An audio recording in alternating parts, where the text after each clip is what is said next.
Again, welcome to statistics class. In this lectures, we're going to discuss about how to display qualitative data graphically. Qualitative data normally is based on counting, such as categorical or nominal data, and the number of items, true, false, how many truths, etc. So again, we start with our main objective, displaying qualitative data graphically. So there are some few charts that we can use. One of them is a bar chart. Now, a bar chart is a simple graphical display in which the length of each bar corresponds to the number of observations in a category. So let's say we are dealing with employees, let's say 5 employees, about a number of items they have. So in this case, with a bar chart, we are going to have 5 bar charts. Each bar in the bar chart represents 1 employee. So again, the bar chart, we are going to have 5 bars. Each bar represents 1 employee, 5 employees. Now, the number of items they have will determine the length of the bar. So let's see some of the characteristics of a bar chart. Here we see a bar chart can be constructed either horizontally or vertically. And we can use many software applications such as Microsoft Excel, SPSS, etc. Now, if the categories have some associated order, they maintain that order in the bar chart. Also, we may have other categories which can be listed at the bottom of the chart. For example, we can have the legend or a footnote explanation about the chart. It can be horizontally or vertically. Now, the differences in bar length is the principal visual features in comparing differences in category amount. So let's say one employee have 10 apples, the second employee have 20 apples. It means the second employee bar will be twice the size of the first employee bar.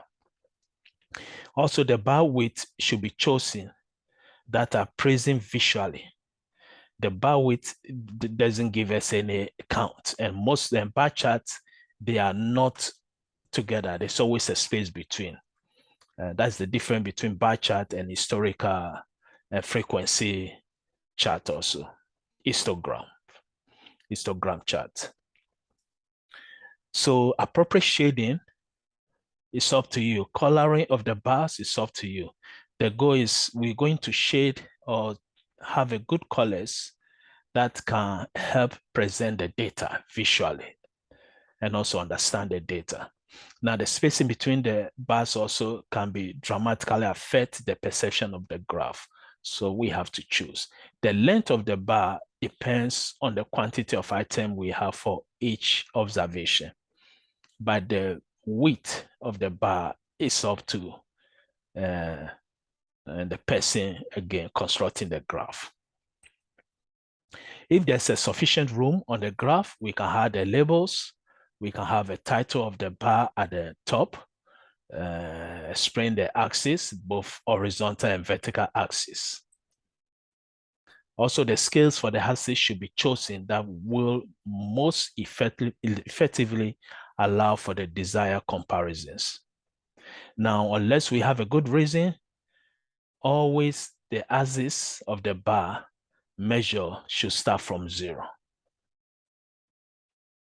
So this example of a bar chart, for example, here we have 4 bars, which represent 4 observations. In this case, 4 salesperson. The height of the bar depends on the total sales of each salesperson. So the shortest bar will be less total sales, and the longest bar will be the highest total sales. And we can say there's a space between each bar, which will be, and also the width of the bar is up to us. The meaningful part is the length, or I'll say the height of the bar. The next is the Pareto chart. So a Pareto chart also is a bar graph, but whose bars are arranged in decreasing order of frequency. So in our previous, we can see that this is our standard bar chart, and the third bar is longer than the fourth. But with Pareto, it's a bar chart, but it's arranged in decreasing order. The longest bars will come first. So this is an example of a Pareto chart to display countries with highest cinema attendance. So each bar represents the countries. And the length or the height of the bar tell us the number of attendance in that country. So for example, India have almost 2,000 millions. Here we explain that the cinema attendance is in millions. So 2,000 millions, that's 2 billion. The smallest, Malaysia, roughly we will say like 2 or 3 million. So each bar again represents the country. The height of the bar determine the number of attendance. The next bar is also a stack bar chart. Now, a stack bar chart means each bar may have more than one category. So for example, this is a bar chart, which we call the stack. Why? Because we can see that each bar represents a country. But within the category of medals, we have gold, silver, and bronze. And we don't want to separate the three. So each country we have, so this is called a stack bar chart because each bar represents more than one category. We also have the pie chart. So a pie chart, sometimes called a circle graph, is a graph used to display categorical data as a slice of a circle. So the whole circle will be 100%. The slice depends on the size of the slice, will be the percentage of the 100%. So the size of each slide is proportional to the amount of frequency in each category. Also, the proportion of the total that in each slice represents is often displayed as a percentage on the chart. So this example, we have 5 employees. This is total percentage of sales for each category. Now, although pie charts are useful display of categorical data, they also have limitation. The most common limitation is if the categories are too many. For example, we have 5 employees. That's nice. Now, let's see if the employees are 40. Then this is not too informative. And also, reading will be very difficult. Now, percentage of sales, 5 employees, look perfect. But percentage of sales for 40 employees, very hard to read.